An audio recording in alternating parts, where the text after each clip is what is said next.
So Be a Pro was a huge success last year, giving people the option of playing as a single player locked on the pitch for the first time. This year what we've done is expanded it out into a seasons mode called Be a Pro Seasons, allowing you to choose or create a pro player and then take them into the game for a 4-season campaign. So you start in your club, then if you play well you will level up, and then you're allowed to play for the national team, and ultimately your goal is to become an international legend. He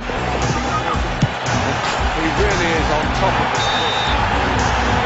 Of course, not everyone wants to be locked to a single player the whole time, so we've actually allowed people to swap between players. If you select a player from the original lineup, you will start with the actual level of the player. For instance, you take Juninho from Lyon and you will be the captain of Lyon. If you create a player, you will have to prove yourself completely, and you will actually start with a reserve team. And of course, it's always nice to be able to play these game modes with your friends. So we open the mode up for up to 7 persons. He can either play with you side by side on your team, and you can actually have your friends set you up. So it's cooperative mode in the spirit, where you can grow your pro faster with your friends. Or he can play against you to try and unsettle your career. Go with the decision. It's a yellow card. It was a really good opportunity for us to do a lot of new things in audio that we didn't do in the past. So this was the first time, rather than giving you the experience of being in the stands, we're trying to give you the experience of being the pro. There's something on now. You can hear your footsteps, you can hear the cloth of the kit, you know, moving back and forth. And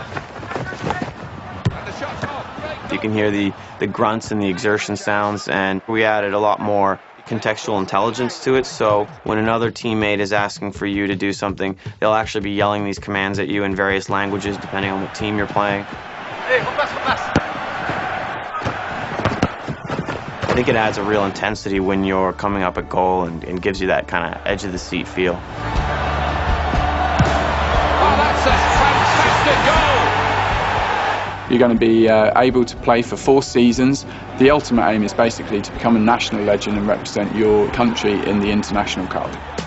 I do have a specific memory playing FIFA 98 and winning the World Cup for the first time on a penalty shootout. And yeah, I just threw the controller on the ground and ran around the room screaming.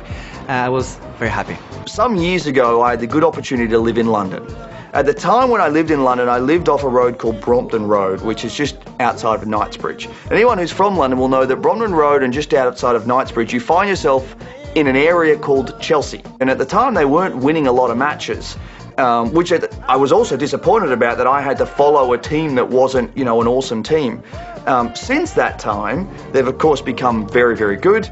Long way to tell you that Chelsea's my most favourite supported team, and now you can roll your eyes and groan and sigh and call me a bandwagon jumper.